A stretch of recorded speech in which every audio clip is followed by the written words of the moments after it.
सत साहिब सतगुरुदेव की जय। बंदी छोड़ कबीर साहिब जी की जय। बंदी छोड़ गरीबदास जी महाराज जी की जय। स्वामी राम देवानंद जी गुरु महाराज जी की जय हो।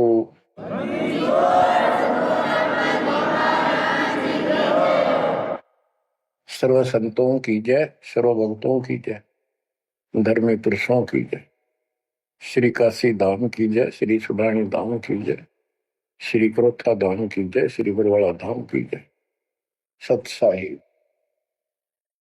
परमपिता परमात्मा कबीर जी असीम रजा से आज आपके ऊपर उस मूल ज्ञान की वर्षा हो रही है जिसकी प्यास आत्मा को युगों युगों से थी। बच्चों, इस गंदे लोक को समझो अच्छी तरह। जब तक आपके दिल में यह बात नहीं बैठेगी, वो वहम नहीं होगा आपका कि कित फंस गया क्या। यू घर अपना नहीं, यू परिवार अपना नहीं, यू लोक संसारिक किस ब्रह्मांड अपना नहीं, तो हम किस आस पर जी रहे। केवल अपना सतपुरुष है, उसका नाम कबीर है, सारी सृष्टि का रचनहार है, वो सुख का सागर है, हमारा अपना है, हमारा पिता है, हमारी माँ है, हमारा सच्चा साथी सखा है, हमारा वही बंधु भाई है। बच्चों, आप इस बात को आज मान लो ना, फिर घने दुखी हो जाओगे, फिर माननी पड़ेगी कि यह भक्ति करनी पड़ेगी और बकवास त्यागनी पड़ेगी। आज शरीर स्वस्थ है, दो रोटी का रोजगार चंगा है, परमात्मा कति याद नहीं आवते, सो जतन कर ले इसको। कितना समझा रहे, माचा माचा करे, कल ये कर दूंगा, परसों ये कर दूंगा। और उसको जब हो जाती है कैंसर, उसकी शकल देखे उस अफलातून की, गिनती के दिन शेष दिखाई देते उसको। इसलिए परमात्मा कबीर जी हमें याद दिलाते हैं, कबीर दुख में सुमन सब करे, सुख में करे न कोई, जय सुख में सुमन करे तो दुख का ही कोई। कबीर सुख में सुमरण किया नहीं, दुख में करते याद, कह कबीरता दास की कौन सुन फरियाद। आज जो सुखी हैं, थोड़ा मोटा कोई पद पोस्ट मिली हुई है छोटी मोटी, घर में दो पैसे का जुगाड़ ठीक है, कार कोठी है, उनके तो नखरे न्यारे हैं, उनकी बातों में सुनकर हैरान रह जाते थे हम तो। जब हमको ज्ञान नहीं था, हम भी ऐसे निकम्मे थे। इस अध्यात्म ज्ञान ने तोड़ दिया इस मन की बकवाद, इस अहंकार को फोड़ दिया कति। और ये सतगुरु बिना बात बना नहीं। सतगुरु ऐसा ज्ञान सुनाता है कि आत्मा एकदम सतर्क हो जाती है और परमात्मा की तरफ बढ़ती है। एक नित्यानंद नाम के ब्राह्मण थे, नंदलाल नाम था उनका। वैसे नारनौल के नवाब के यहाँ वो तहसीलदार की पोस्ट पर थे, आज से 300 वर्ष पहले। उसके माता पिता की डेथ हो गई थी। नाना नानी ने उनको पाला, जवान किया, वहां नौकरी लगवा दी। उनके नाना जी उस दरबार में पहले से ही नौकरी करते थे। एक तो जाति ब्राह्मण, ऊपर से पोस्ट तहसीलदार। उस समय तहसीलदार, उस समय तो पटवारी भारी होता था। उनको फिर ज्ञान समझ में आया। एक विष्णु जी के उपासक, वैष्णव परंपरा के संत गुमानी दास नारनौल शहर में किसी भगत के अपने सेवक के यहाँ सत्संग करने आए। उनके साथ में ही नंदलाल तहसीलदार का मकान था। रात के समय सुहाना मौसम था, चांदनी रात थी, ना गर्मी थी ना सर्दी थी। छत पर बैठ गया, घूम रहा था, इतने में आवाज आई सत्संग की। और जो संत बोल रहा था एक एक बात, रात के समय साइलेंट होता है सब कुछ, सारी सुनने लगी उसको। तो नंदलाल तहसीलदार जी को भगवान की तड़प बनी, क्योंकि उसको चोट बहुत लग चुकी थी। बचपन से माता पिता की डेथ हो गई, अनाथ हो गया था। तो ऐसे दुख से गुजरे हुए व्यक्ति को शीघ्र समझ में आ जाती है ये बातें। उसको तड़प बनी, ये संसार कुछ नहीं। आपको सत्संग के कुछ अंश सुनाता हूं पहले। ये संत जो है वाणी तो कबीर साहब की गाते हैं और मार्ग काल का बताते हैं। वाणी ऐसी गजब की है, खींच लेती है आत्मा को, चुंबक जैसे लोहे को खींचता। लेकिन ये कलम गलत चढ़ाते हैं, इनके पास वो संपूर्ण दीक्षा नहीं। बात यहां बिगड़ गई। और काल ने पूरा लाभ उठा रखा मालिक की अट्रैक्टिव वाणी का। मन तू चल रे सुख के सागर, जा शब्द सिंधु रत्नागर। कोटि जन्म तन भर मत होगे, कुछ नहीं हाथ लगा रे। कुकर शुकर खर बया गोरे, कौआ हंस बुगारे। मन तू चल रे सुख के सागर, जा शब्द सिंधु रत्नागर। कोटि जन्म तू राजा की ना, मिटी न मन की आशा। भिक्षुक होकर दर दर अंडा, फिर मिला न निर्गुण रसा। मन तू चल रे सुख के सागर, जा शब्द सिंधु रत्नागर। इंद्र कुबेर ईश की पदवी, ब्रह्मा वण धर्म राया।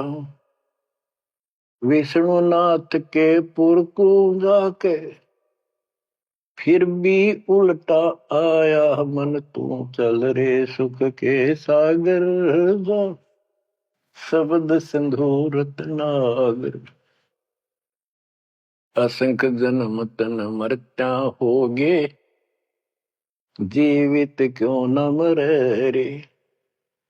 असंख्य जन्म तो है मरता होगे, जीवित क्यों न मरे रे।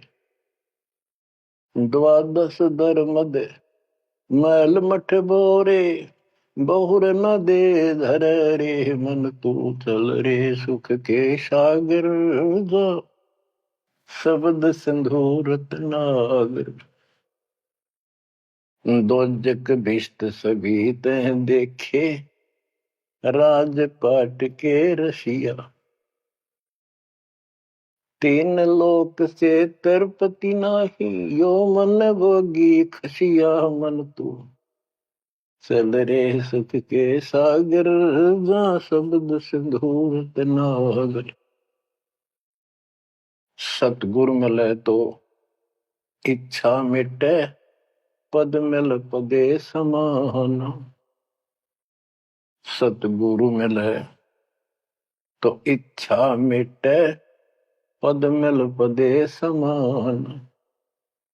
चल हंसा उस लोक पठाऊं, जो आदि अमर अस्थाना। मन तू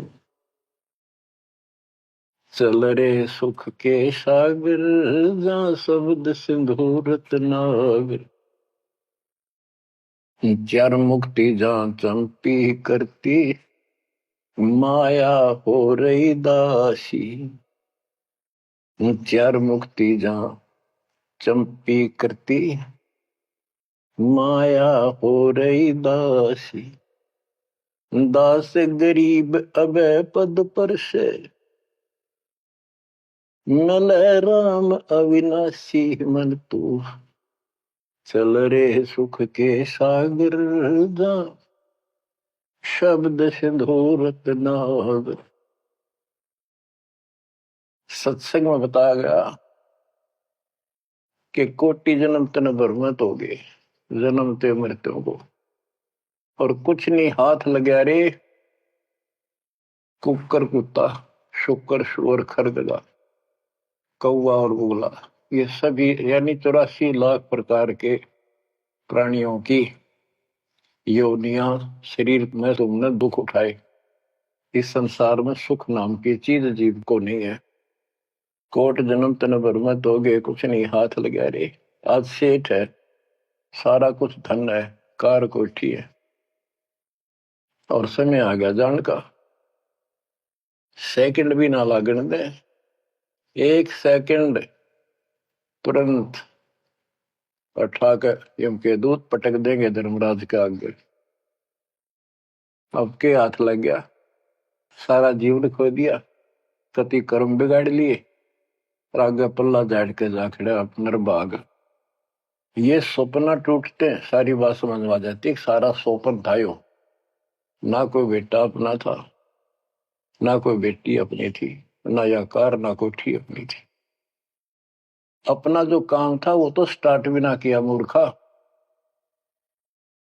बच्चों वहां बहुत बार रो लिया हम जाकर, जब भी मनुष्य जीवन मिला हम वायदा करके आते थे भगवान से, हे परमात्मा इनका दया कर दो, मनुष्य जीवन की कभी गलती नहीं करूंगा, करेंगे करूंगी, भक्ति करेंगे, मालिक को याद रखेंगे, रोटी के लिए काम भी करेंगे, तेरी भूल नहीं होगी दाता, कति कसम खाते, वचन भर के कान पकड़ के नाक रगड़ के आते वहां से प्राणी। और यहां ते ये काल इनको ऐसा अचेत कर देता है, नए सिरे से सिखाना पड़ता, ये बेटा या ताता यू काका ताऊ तेरा ताई मौसरी, ये गिलास यू चमचा या थाली या गिलास यू कटोरा, ये शुरू तो पढ़ानी पड़ती है, कति सारा बुला देता है, इतना जुल्म कर रखा हमारे साथ। इस अज्ञान को आके सतगुरु कबीर भगवान सतगुरु रूप में आते हैं, वो इस अंधेरे को अपने इन वचनों के माध्यम से हटाते हैं। अब बच्चों मन नेकी कर ले 2 दिन का मेहमान, मन नेकी कर ले। परमात्मा हमारे सामने खड़े होकर रोया करते हमने,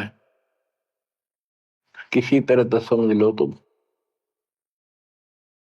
ये शब्द इसलिए सुनाया करते कि इस आवाज प्यारी आवाज दाता की खींच ले पशु पक्षियों को भी, और इस वाणी में कसक।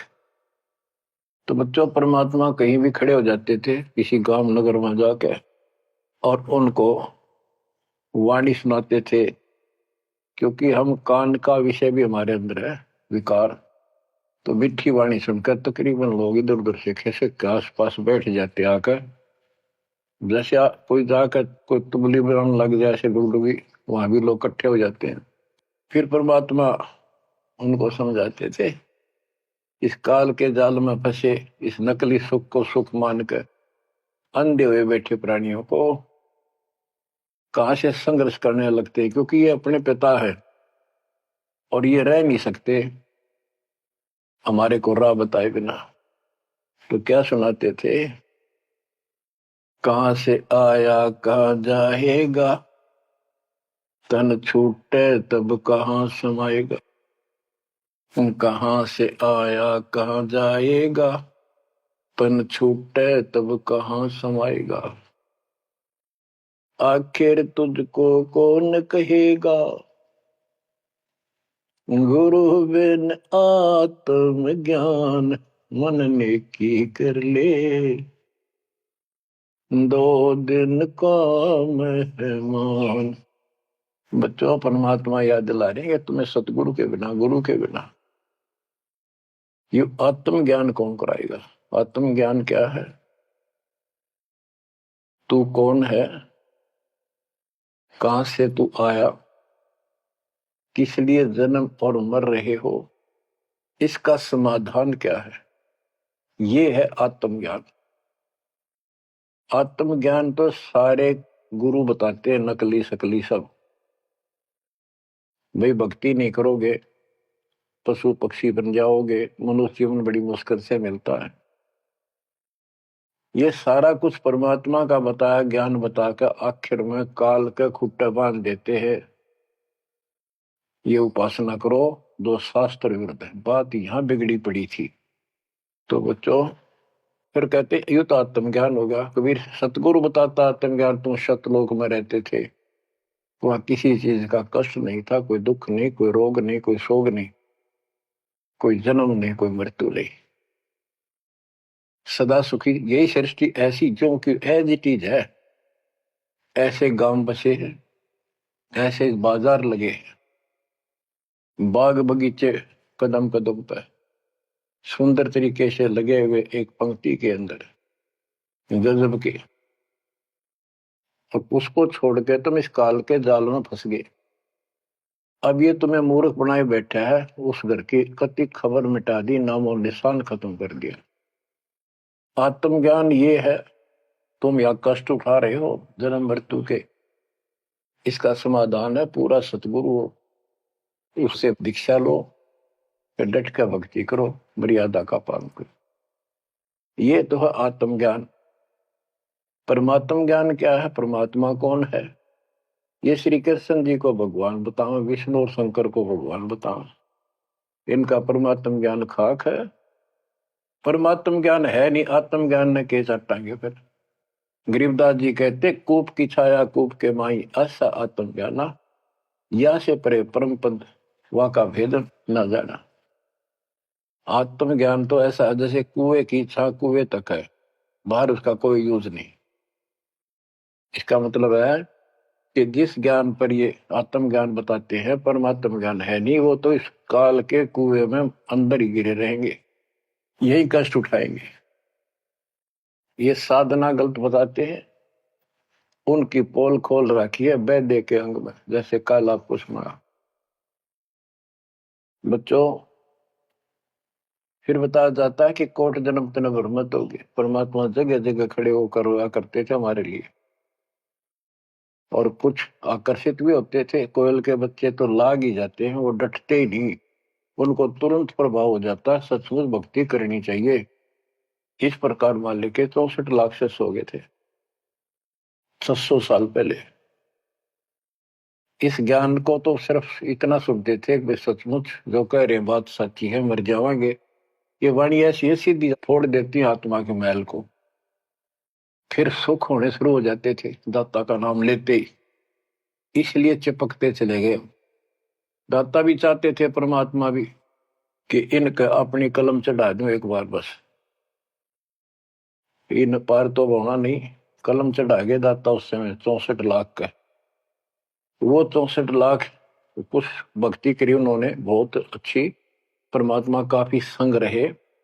फिर जब देखा कि अब इनको ज्ञान नहीं है और ज्ञान बिना मुक्ति हो नहीं सकती, जब तक पूरा ज्ञान नहीं होगा ये डट नहीं सकते, दो काम हो जाते हैं, तीसरा नहीं होता है, तो फिर वो झाड़े लुआन चले जाते हैं। ये स्थिति होगी थी वहां।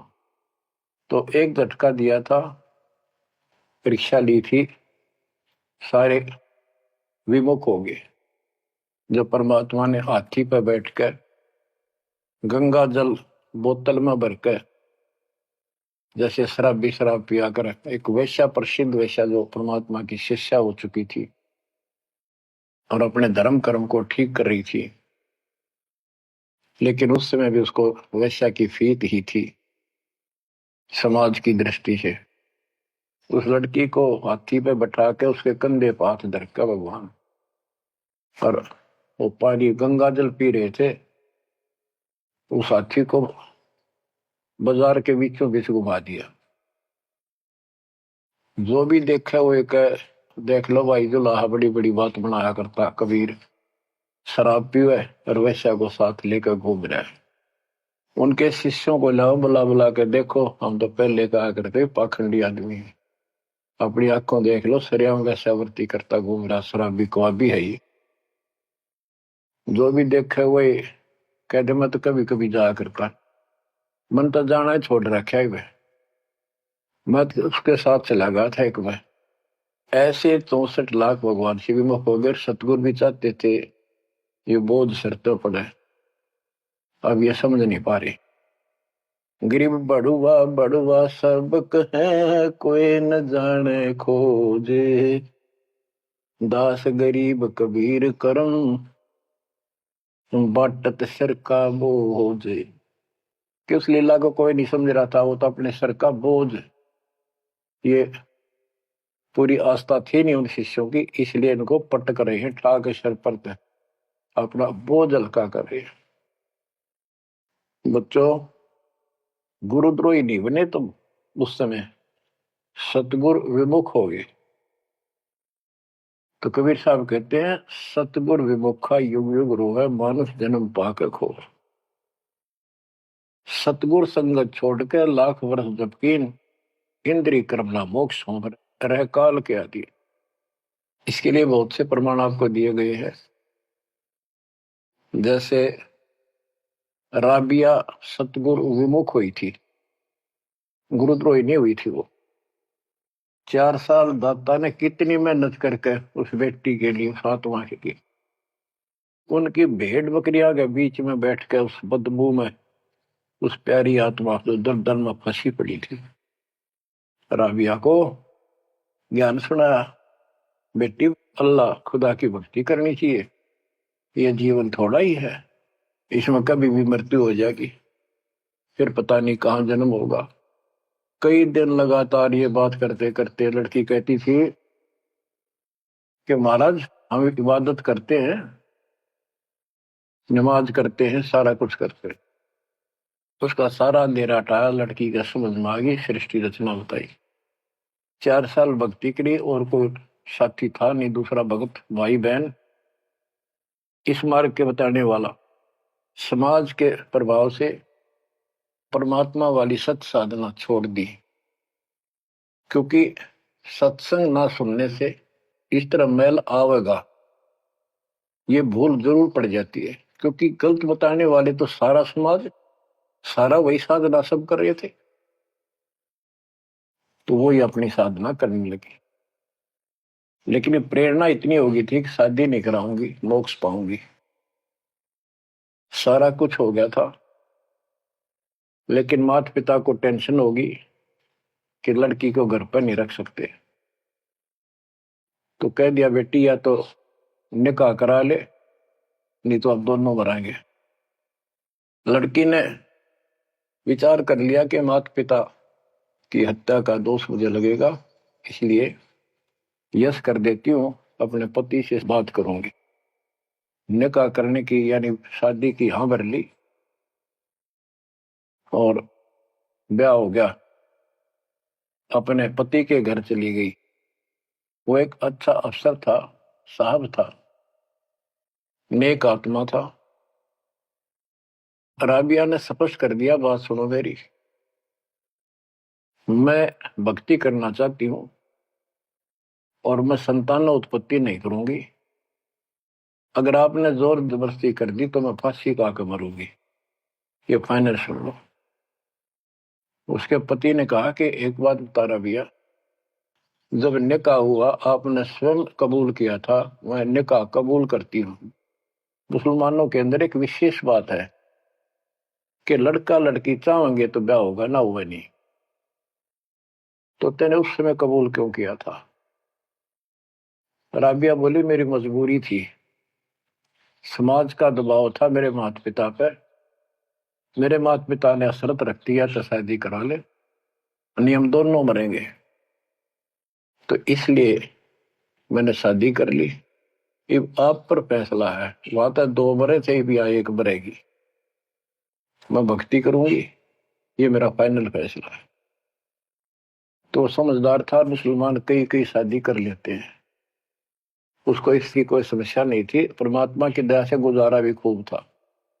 वो बोला, राबिया बात सुन ले, जैसा समाज का दबाव तेरे ऊपर था, तेरे माता पिता पर, ऐसा समाज मेरा भी है, और यहाँ मुझे भी जवाब देना भारी हो जाएगा अगर तू इधर उधर जाओगी। तो जाइए भक्ति के लिए, इसलिए घर में रहेगी, मेरी तरफ से मेरी बहन होगी, संसार की दृष्टि में मेरी पत्नी बढ़कर रहना होगा।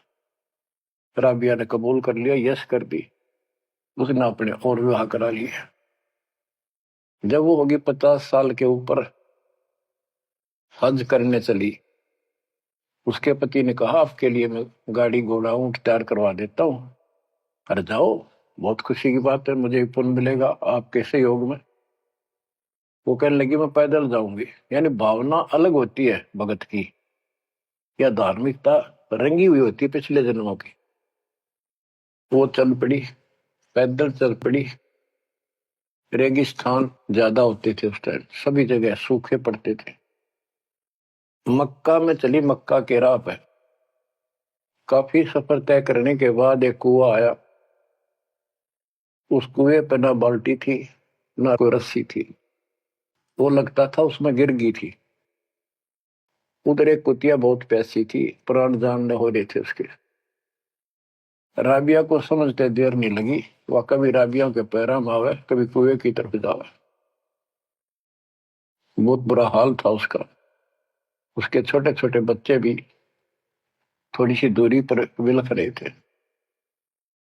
उस पुण्यात्मा ने, धार्मिकता भर दी थी दाता ने, उसने अपने सिर के बाल पाड़े, उसकी रस्सी बांटी, 5-5 4-4 बाल लेकर, और लंबी रस्सी गांठ डाला का बना के अपने कपड़े उतार के उस रस्सी के कपड़े बांध गए। पहले मोटे मोटे कपड़े होते थे सूत के, और वो बहुत पानी सोख लेते थे। कुएं में बाल्टी की तरह डाले, बाहर लाकर उनको नचोड़ा। एक मटके का केकरा सा पड़ा था, टुकड़ा फुटा हुआ, उसमें पानी भरती गई, कुतिया पी गई 2 किलो पक्का पानी, और पी कर चली गई। अब उसने अपने कपड़ों से, गिले कपड़ों से सिर का ब्लड साफ किया, और झाड़ जोड़ के, कपड़े गर्मी के दिन थे, ठीक सा मौसम था, वो कपड़े निचोड़ कर पहन लिए और सफर पर चलने को तैयार हुई। इतने में वो मक्का मकान उठ के, वो महल मंदिर, वो कब्बा उठ के और कुएं के साथ आकर लग गया, जैसे प्लेटफार्म पर ट्रेन आकर लगती है। राबिया के लिए आश्चर्य का ठिकाना नहीं कि मक्का ही आ गया, मैं तो मक्का ही जाना था, पटदे चढ़ गई। उसके अंदर बड़ी चढ़ते उठ लिया, उड़ के चल पड़ा। उधर से अब्राहिम सुल्तान आदम पहले किसी और जन्म में था। जैसे परमात्मा गरीबदास जी कहते हैं, वाहन गरुड़ कृष्ण असवारा, लक्ष्मी डोरे चौर पारा, असुर निकंद मेड़ी में। अब गरीबदास जी को कृष्ण विष्णु दिखाई देता, और कृष्ण को ज्यादा लोग मानते हैं। इसी प्रकार उस समय जो अब वर्तमान में वाणी बोली गई, अब्राहिम सुल्तान को अधिक जानते हैं, इसलिए सुल्तान आदम का जिक्र किया, जबकि पहले ये किसी और शरीर में था, राबिया के समकालीन था। सब कहने लगे, भाई मक्का कहाँ गया, मक्का कहाँ गया, मंदिर कहाँ गया। अब्राहिम सुल्तान भी वहां जाता रहता था, मुसलमान भाइयों को समझाना चाहता था, गुरुदेव के आदेश से अपनी सच्ची राह बताया करता, क्योंकि वहां धार्मिक लोग ही जाते हैं। वहां चर्चा चली कि मक्का कहाँ गया, मक्का कहाँ गया। सबको आश्चर्य हुआ। अब्राहिम सुल्तान जो पहले शरीर किसी और शरीर में था, गरीबदास जी की वाणी में है कि सुल्तान अदम मक्के गया, मक्का नहीं मकान गया, एक रांड को लेने को, नो कहे अदम सुल्तान। अब्राहिम सुल्तान अदम कहता है कि नकमी औरत को लेने गया, वो पहले सतगुरु शरण में आई थी, तो वो साधना छोड़ के अब ये वही डले ढोरी है। उपस्थित मुसलमानों को उसकी बात अच्छी नहीं लगी, दुख भी हुआ, लेकिन मुसलमान था इसलिए आगे बात बढ़ी नहीं। इतने में मक्का आके वहां यथा स्थान पर स्थापित हो जाता है। लोगों ने देखा उसमें एक लड़की, एक औरत है, एक बहन है। नाम पता करा तो पता चला ये ऐसे ऐसे इसका राबी नाम है। सारे मुसलमान समाज में ये हो गया भाई भक्ति हो तो रबी जैसी, अल्लाह को खुश कर लिया, इसको तो जन्नत मिले ही मिलेगी। अगला जन्म उसका एक बांसुरी नाम की लड़की का हुआ। परमात्मा जो उसको चार्ज कर गए थे, वो परमात्मा की चाह उसके अंदर फिर भी तड़प रही थी। उसने ब्याह उस समय भी नहीं कराया और अपना शब्द गाती रही, परमात्मा अल्लाह की महिमा सुनाने लगी। और बंसुरी रूप में बाद 50 साल से ऊपर होगी, हज करने गई। तो उसको ये ज्ञान हो गया था, क्यों परमात्मा की धार्मिक बातें डेली गाती और सुनती थी, कि जो मक्का में मरता है उसको सीधी जन्नत मिलती है, स्वर्ग, बहिश्त।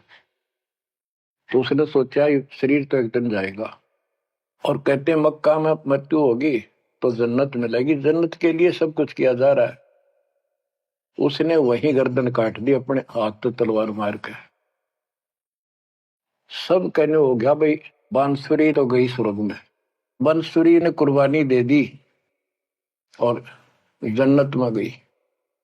अगला जन्म उस फातिमा का कर्महीन का वैश्या का बना। 2 जन्म कति ब्रह्मचर्य के पालन कर लिए, आखिर में सारी कसर काट दी काल ने। परमात्मा कहते काल के षड्यंत्र को तुम तक ये समझोगे, ब्रह्मा विष्णु महेश अभी तक नहीं समझ पाए। फिर दया करी दाता ने, वो गंदा नरक भोग के वह फिर मरी। एक शेख तकी नाम का सिकंदर लोधी राजा का धार्मिक गुरु था, और ये भी कहते वो उनका एक प्रधानमंत्री भी था। जो भी उसके घर जन्म हुआ, उसका 12-13 वर्ष की होकर वह मर गई, कब्र में दबा दिया गया।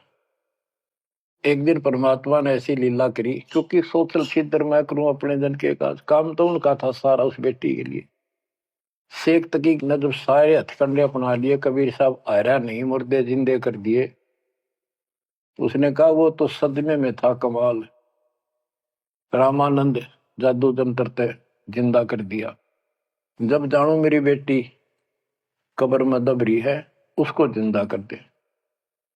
कई दिन हो गए, 15-16 दिन हो गए।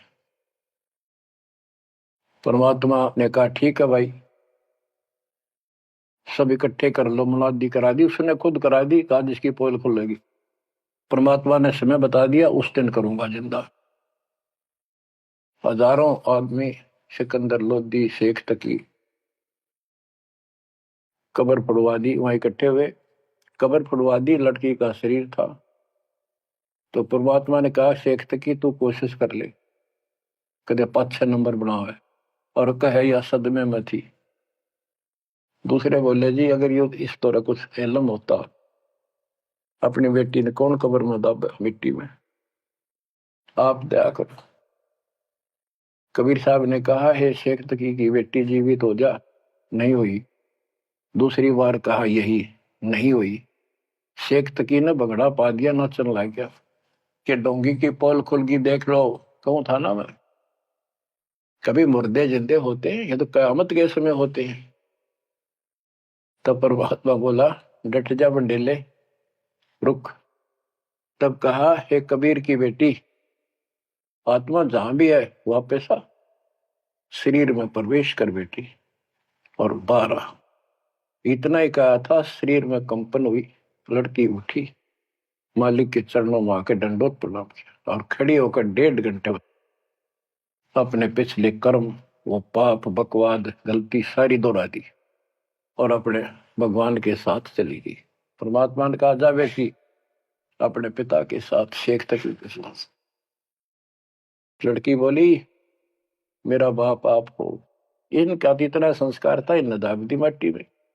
अब इनका मेरा कोई संस्कार नहीं था, आगे मेरा पशु दुनिया में जाने का नंबर था, और ये भगवान वहां गए, धर्मराज के दरबार से मुझे बाई फोर्स लाए। तो बच्चों कहते गोरख से ज्ञानी गणे सुखते जति जिहान, सीता सी वो वारिया दूर संत था। ये बड़े बड़े लतीफेदार भाषण करते हैं, सत्संग सुनाते हैं। कहते बीजक की बात कह बीजक ना ही हाथ, पृथ्वी डोबड़ उतर रही है, क्या मीठी बात। बच्चों प्रसंग चल रहा था सत्संग का, सतगुरु विमुखा योगी गुरु है।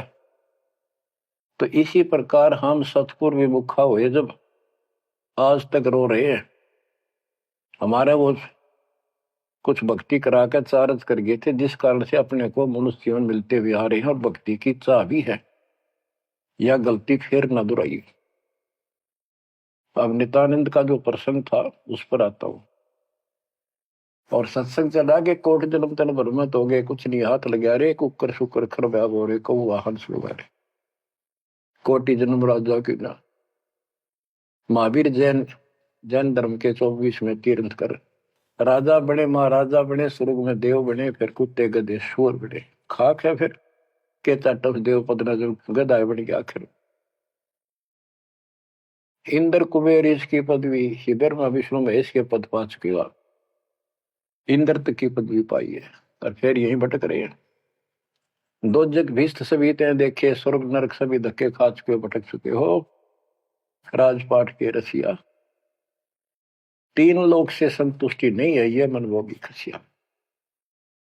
कोई एमएलए बन जाए, सरपंच बने, मन में आता चेयरमैन बनो, चेयरमैन भी बन जाता है, वे एमएलए में बात बने। मर पड़ का एमएलए कभी बन जाता है, तो सोचा मंत्री बनो जब बात बने। एमएलए में कोई नहीं पूछता। मंत्री यूं सोचता है चल तो मुख्यमंत्री गया, हम तो टाइम पास कर रहे हैं। मुख्यमंत्री बनने के बाद उसकी तड़प हो जाती है, प्रधानमंत्री बनूं तो बात बने। वो बनेगा कि ना बनेगा, इतना मृत्यु हो जाएगी, फिर गधा बनेगा। वो तो तीन लोग क्षेत्र पतना ही है, मन भोगी खसिया।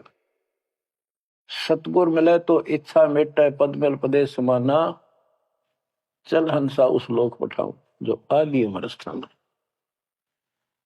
के सतगुर मिलेगा तो इन बकवादों से मन हटाएगा और कहेगा चल हंसा उस लोक पठाऊं जहां कभी मृत्यु नहीं होती। चार मुक्ति जहां चंपी करती, माया होरी दासी। यहाँ चार मुक्ति प्रमुख मानी गई है, और ये थोड़े समय की होती है। जैसे शालोक, जिस देवता की भक्ति करे उस देवता के लोक में चला जाएगा। शारूप, उस देवता का रूप जैसा बना के वहां रहेगा। सामीप्य, उस अपने देवता के साथ समीप रहेगा। तो इस प्रकार की चार मुक्तियां, लेकिन रहेंगे कितने दिन, उसका समय सीमित होता है। वो चारों मुक्ति भी नष्ट होती है, वो भी हाथ से चली जाती है, फिर कुत्ता गधा सुअर बनता है, और वहां सदा रहेंगी ये सतलोक में। हाय हाय। चार मुक्ति जा चंपी करती, माया हो रही दासी। दास गरीब अब पद पर से, मिले राम अविनाशी। के चार मुक्ति जा चंपी करती, यानी चरणों में पड़ी रहेंगी, सदा के लिए भगवान के साथ रहेंगे। और इस धन संपत्ति की वहां कमी नहीं, भरे पड़े हैं खजाने आपके। दास गरीब अभय पद पर से, वहां कभी भय नहीं किसी चीज का, मौत का भय। सबसे बड़ा डर या मौत का है, वो जाते खत्म होगा। दास गरीब अभय पद पर से, मिले राम अविनाशी। ब्रह्मा विष्णु महेश नासवान, ब्रह्म नासवान सरपुरुष, अक्षर पुरुष ये नासवान, देवी नासवान, और देवताओं की जिक्र के करूं। गीता प्रमाण देती है दूसरे अध्याय के 12वें श्लोक में, चौथे अध्याय के 5वें श्लोक में, और 9 में, और 10वें के 2 में। गीता बोलने वाला इनका ब्रह्म कहता है काल, कि तेरे मेरे बहुत जन्म हो चुके अर्जुन, तू नहीं जानता, मैं जानता हूं, आगे भी होंगे। मेरी उत्पत्ति हुई है, ये देवता नहीं जानते।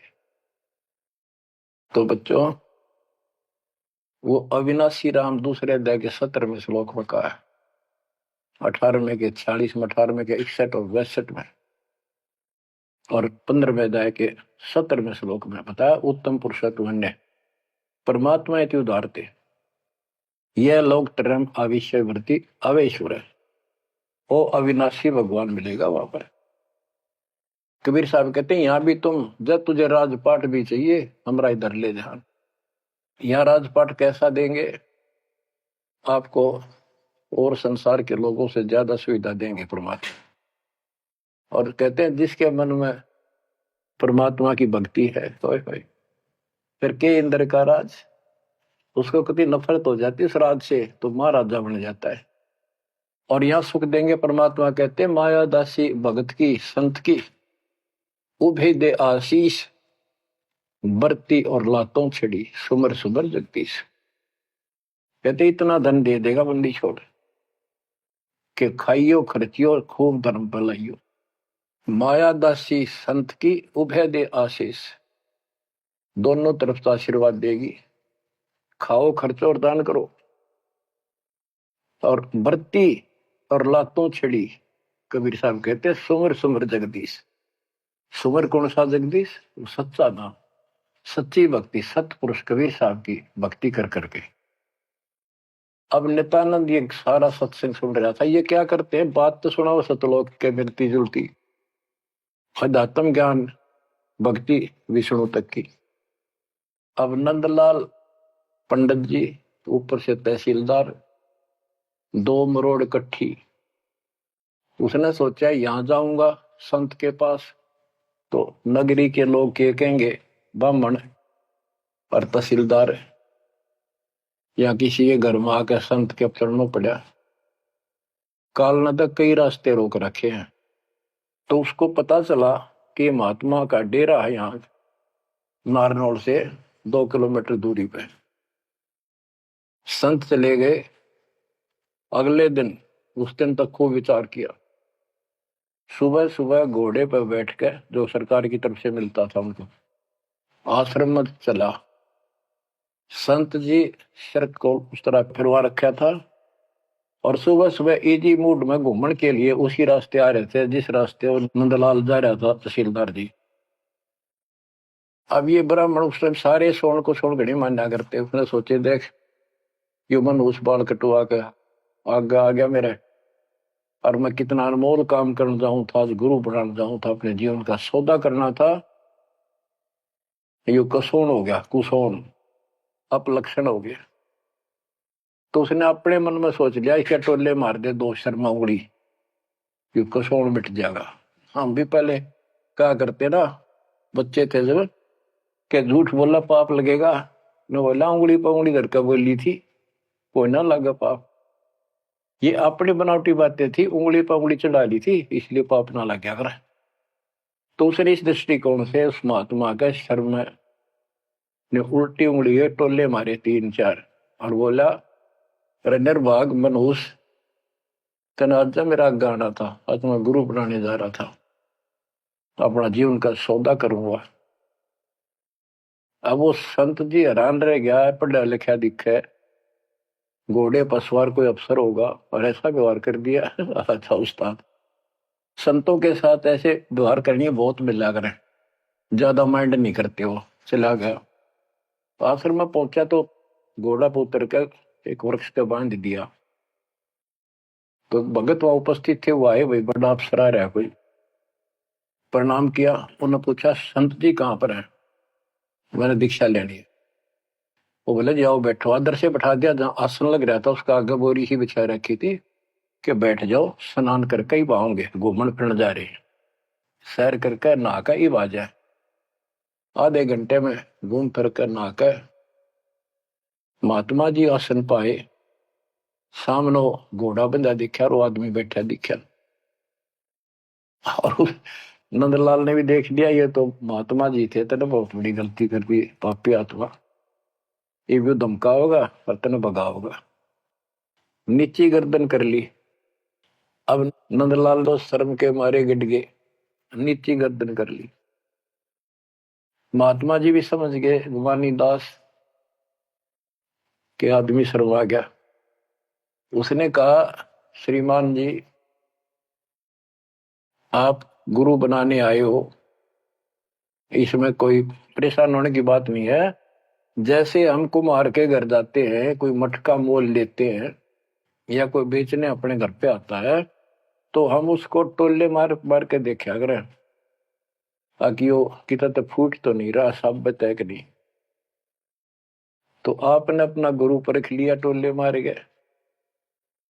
बेटा कोई बात नहीं, आप उद्देश्य बताओ आने का। और परमात्मा ने उसकी या अकड़ तोड़नी थी कि संत ऐसे होते हैं। बच्चों, संत तो स्वभाव तो सबका ही अच्छा होता है। बात यहां बिगड़ रही है कि सच्ची राह ना होने से फिर के चट अच्छी भाषा न अच्छे बोलना न। गोरख से ज्ञानी गणे सुख दे जती जिहान, सीता सी वो बारिया संत दूर स्थान। नित्यानंद तो चरणों में पड़ गया, रो है। सारा अपना अपनी इंट्रोडक्शन दी, सारी पहचान बताई। ऐसे ऐसे मैं नारनौल के नवाब के यहाँ तहसीलदार हूं, और परसों आपका सत्संग रात ने सुना, मेरी आंख खुल गई। मैं मोक्ष चाहता हूं। उसने जैसा जंतर मंत्र दिया, उसने शिरोधार्य कर लिया और भक्ति करने लग गया। इतना प्रेरित हो गया कि नौकरी भी छोड़ दी, और गुरुजी तो चले गए, वो अपना घर त्याग के उस मंत्र को साथ लेकर एकांत स्थान जंगल की खोज करने लगा। तो हरियाणा में यहाँ एक माजरा गांव है, बेगोवा है, बास है, इन 3-4 गांवों की सीमा इकट्ठी है। वहां एक तालाब बना हुआ था, जोड़ी सी। उस पर काफी जंगल तो वैसे पहले बहुत होते थे सारे। उसको जटेला जोड़ बोलते, वहां आकर उसने अपना शेष जीवन बिताया। भक्ति सही नहीं थी, आदमी खरा था, परमात्मा की चाह खूब थी, पिछला संस्कार कोई प्रबल था, लेकिन भविष्य जीरो था उसका। फिर भी उसने जब ज्ञान हुआ तो क्या कहा, क्या कहते, उसका नाम फिर नित्यानंद रख दिया उसके गुरु जी ने। नाम बदल दिया। नाम इसलिए बदलवाया करते थे कि कहीं और जाकर भक्ति करूंगा, पीछे घर वाले ना ढूंढते फिर, तो वहां उस नाम से कोई जानेगा ही नहीं। तो क्या कहते हैं नित्यानंद जी, फिर अपने विचार व्यक्त करते हैं अपने फॉलोअर के सामने। ब्राह्मण कुल में जन्म था, मैं करता बहुत मरोड़, और गुरु गुमानी दास ने दिया को बदगढ़ तोड़। जाति का अभिमान, पोस्ट का अभिमान, धन का अभिमान, और पहलवान हो जा काया का अभिमान, ये जीव का दुश्मन होता है। ब्राह्मण कुल में जन्म था, मैं करता बहुत मरोड़, बड़ा अहंकार था मेरे में। गुरु गुमानी दास ने दिया कोबद गढ़ तोड़। ये कोबद का गढ़ था, एक अति तोड़ दिया। आखिर तुझको कौन कहेगा, गुरु बिन आत्म ज्ञान, मन ने की करने दो दिन का मेहमान। बच्चों, सतगुरु पूरा मिला नहीं, रही अधूरी सीख। तेली के रे बैल जो चले एक नहीं भीख। पूरा सतगुरु ना मिलने से इतनी पुण्यात्मा फिर कर्म फोड़ कर चली गई, स्वर्ग तक गई, फिर जन्म लेगी। उसने तो आनंद किया। बच्चों, ये सारा कुछ निष्कर्ष देकर दास आपको, हीरे मोती लालों को आपकी पहचान बताना चाहता हूं कि तुम क्या प्राप्त कर चुके हो, आपकी कितनी अच्छी किस्मत, कितना गुड लक है। आंख खोल लो, मैं कोई बालक नहीं, कोई डूम बाट नहीं हूं, मैंने कोई स्वार्थ नहीं तुम्हारे से। आप मुझे अपने दिखाई देते हो, आप मुझे भगवान के बच्चे दिखाई देते हो, मुझे अपनी नौकरी खरी दिखाई देती तुम्हारे कारण। मैं अपनी ड्यूटी पूरी करूंगा, भगवान का दोषी नहीं रहूंगा। मेरी उम्र देख लो, आपके लिए भौंक रहा हूं, कुत्ता हूं परमात्मा का, गुरुदेव का। जागो थारी भला, ना जागो थारी मर्जी। आशा करता हूं जागोगे, सतभक्ति पर लागोगे, इस गंदे लोक को त्यागोगे, सतलोक में जाकर स्थान पाओ। परमात्मा आपको मोक्ष दे, सदा सुखी रखे। सत्संग।